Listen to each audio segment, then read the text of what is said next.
I'm Helena Cobban. I'm the president of Just World Educational and the founder and CEO of a book publishing company called Just World Books. In both roles, I'm very delighted to be able to introduce this short dialogue that my husband, William Quandt, will be having with one of the heroes of the Algerian liberation movement, Madame Zahra Drif. Madame Drif, it is wonderful to have you with us. Thank you for coming. Bonjour Elena, bonjour Bill. Je suis ravie de vous rencontrer. It's great to have you with us. So on our website, you can find out a lot more about the importance of the 1962 Evian Agreement, by which France, which had previously actually annexed the whole of Algeria to itself, the French government agreed to give back Algeria to its own people, who of course prior to that had not had any civil or political rights in their own country. The major force fighting for the national liberation of Algeria was called the FLN, the National Liberation Front. And our guest today, Madame Drif, played a key role as a young organizer and fighter in the FLN up until the time of her arrest in 1957 as part of the Battle of Algiers. She was held in prison for some years until the Evian Accords, and later she was elected to the Parliament of Independent Algeria, and also served in the Senate of the country as Vice President of the Senate. A few years ago, she published her memoir in French, a wonderful book. And then my husband, Bill Quandt, who is also a great historian of Algeria and had met Madame Drif some years earlier, he arranged to get the book translated into English by a young man called Andrew Farrand. And my company published it in English in 2017. Then in fall of 2017, we had a wonderful, though short, tour of the United States East Coast with Madame Drif, who came and spoke to audiences here. Now I'm going to hand over to Bill, who will have a short dialogue with Madame Drif en français. Merci, Bill. Merci, Hélène. Et c'est un très grand plaisir pour moi de revoir mon amie, si je peux le dire, Madame Zahra Drif Bitat. J'ai fait sa connaissance pour la première fois quand j'étais à Alger en 1966. Et elle m'a beaucoup assisté avec ma recherche en Algérie pour la recherche sur la révolution algérienne. Et elle était une grande... C'était à cause d'elle que je pouvais interviewer beaucoup de ses collègues qui ont fait cette révolution importante. Aujourd'hui, nous allons discuter un moment dans cette révolution vers la fin qui a mis fin à la guerre et a produit le processus par lequel l'Algérie est devenue indépendante. Et je voulais commencer avec une question.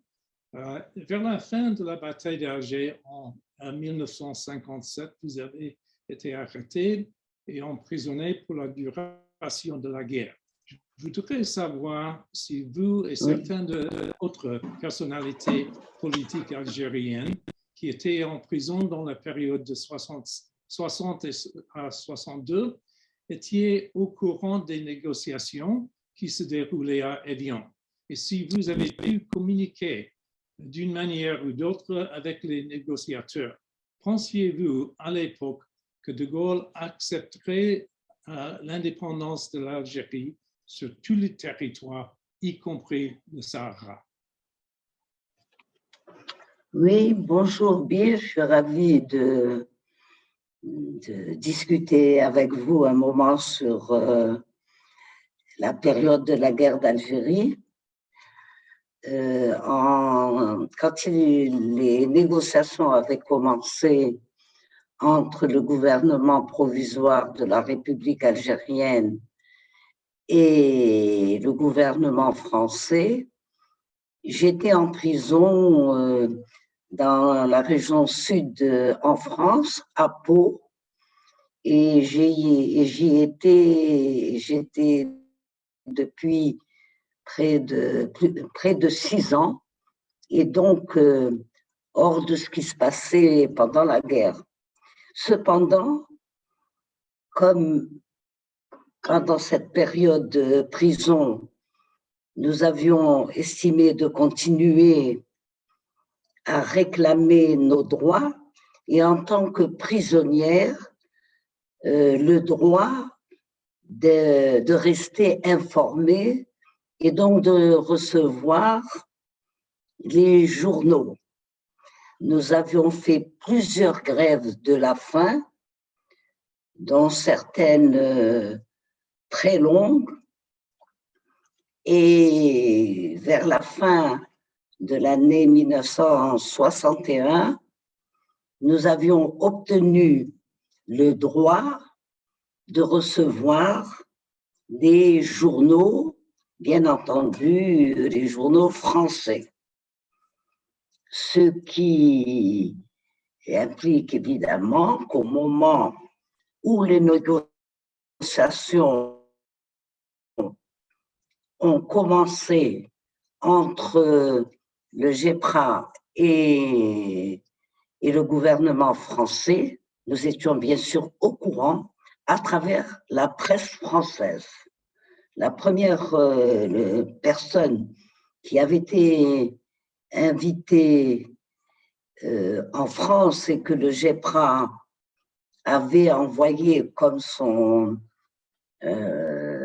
représentant était Ben Yahya. Ben Yahya, qui était un collaborateur de Karim Belkacem et de certains membres du GEPRA, et qui fut, après l'indépendance, ministre des Affaires étrangères, ministre de l'Éducation nationale, fit un premier déplacement au cours de l'année 61, je pense, à Melun. Melun est une région qui est dans l'ouest français, en Bretagne. Et je crois que d'après ce que nous comprenions à travers les journaux français, c'est que les préliminaires et cette rencontre de Ben Yahya avec les Français n'avait pas abouti, et donc Ben Yahya était reparti. Mais dans notre prison, à travers les journaux, les visites de certains de nos parents nous laissaient entendre que les négociations continuaient. Mais bien entendu, nous étions prisonnières et nous n'avions pas de contact direct avec le gouvernement provisoire de la République, mais d'après nos avocats qui venaient et nos parents, nous avions appris que le GEPRA demandait l'indépendance de l'Algérie sur tout le territoire, et notamment sur le Sahara, pour une raison bien simple, que nous n'avons jamais dissocié le Sahara du reste de l'Algérie. Le combat que nous menions pour l'indépendance était, dès le début des 54, très clair. Il s'agit de l'Algérie dans sa totalité. Certainement, et d'après ce que nous avions appris plus tard, c'est sur la question du Sahara que les négociations ont achoppé et qu'elles ont été interrompues. De Gaulle était intransigeant à l'époque.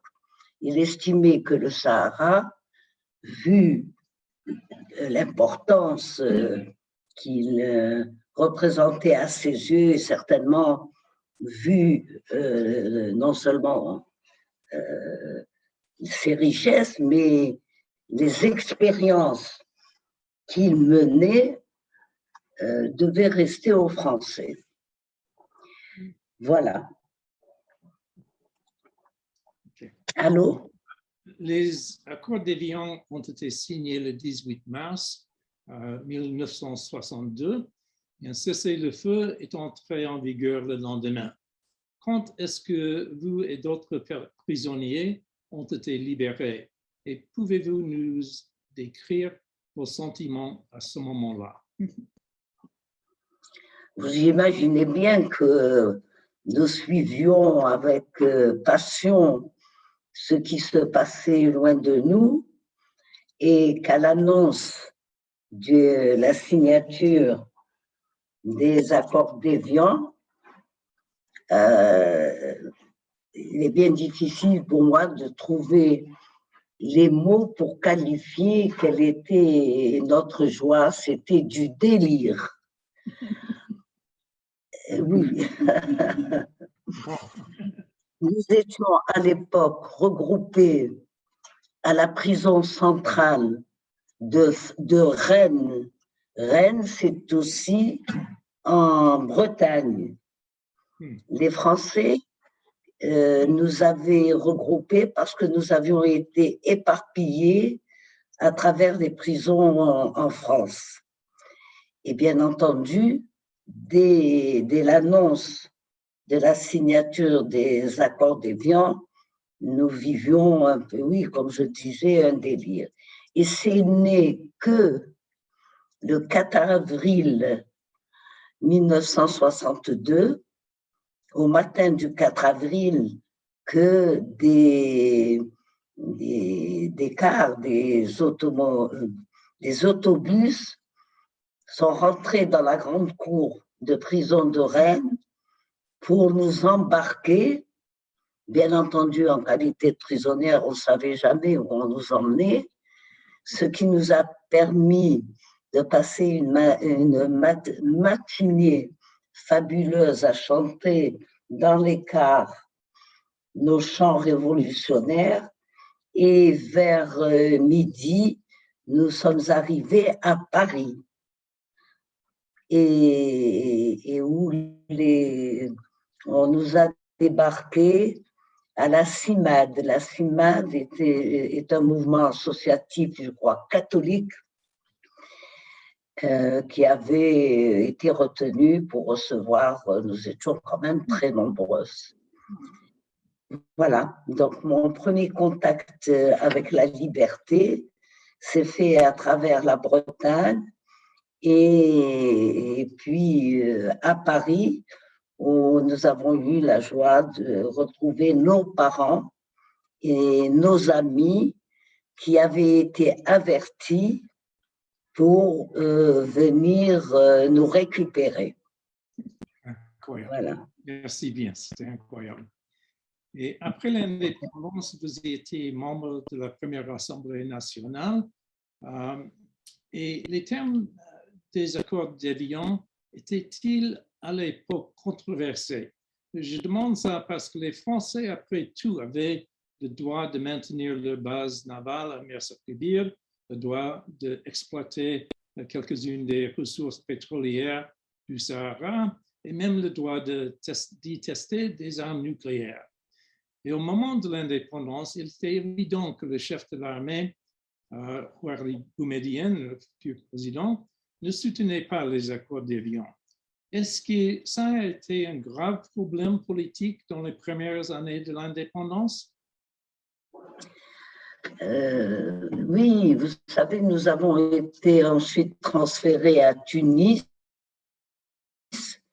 et ce n'est que vers le mois de juin 62 où à Tunis, nous commencions à apprendre qu'il y avait des dissensions entre nos responsables et que ces dissensions avaient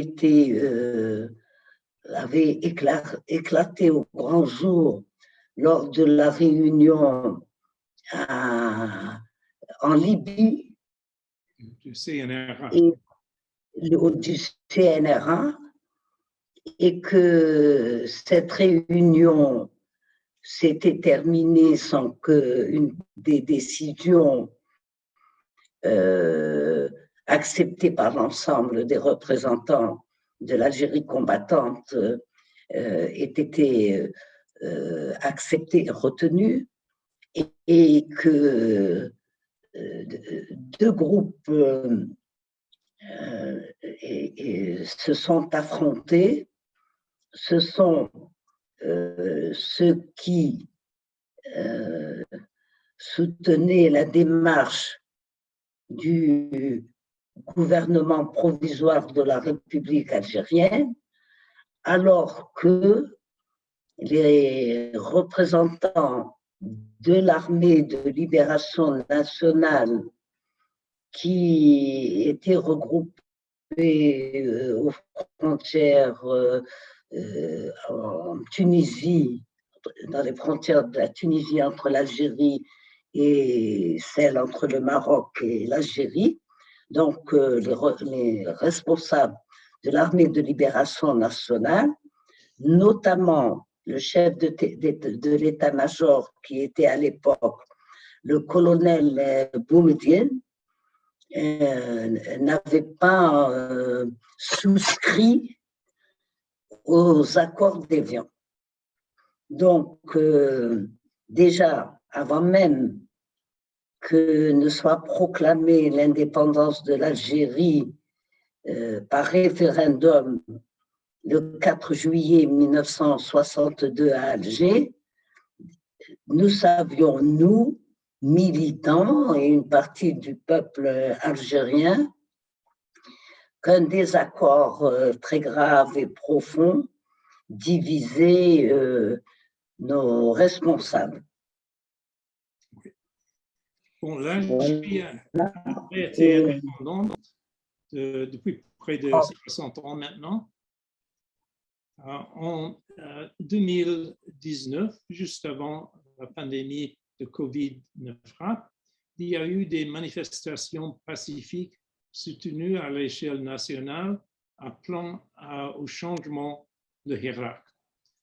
Vous avez participé à certaines de ces marches, tout comme d'autres personnalités nationales éminentes qui avaient participé à la révolution. Et le pays semblait solidaire à ce moment autour de la fierté de son passé révolutionnaire et des aspirations de sa jeunesse. Pensez-vous que le type de réforme réclamé par le Hirak est possible dans un avenir prévisible?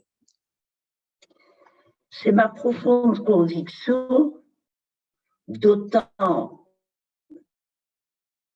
que la révélation pour nous du Hirak était cette jeunesse qui était extrêmement et qui est extrêmement engagée, connaissant parfaitement le passé ancien et la guerre de libération nationale, alors que ma génération, pendant les dernières années, vu le nombre de jeunes qui s'expatriaient, nous laissait l'impression très, très, très pénible d'une jeunesse qui ne se sentait pas impliquée dans le développement de son pays et dans l'avenir de son pays. Or, pour ma génération et puis pour toute l'Algérie, le Hirak nous a fait cette révélation merveilleuse. C'est que les générations nées après l'indépendance étaient et sont aussi attachés et profondément enracinés dans la terre Algérie comme l'étaient leurs parents. Et que, comme les parents, ils nourrissaient de grands rêves pour ce pays. Donc, ma conviction profonde est que nous et nos enfants et petits-enfants continueront à nous battre pour réaliser l'Algérie dont nous rêvions en 1954 et pour lesquels sont morts quand même un dixième de la population, de notre population d'alors.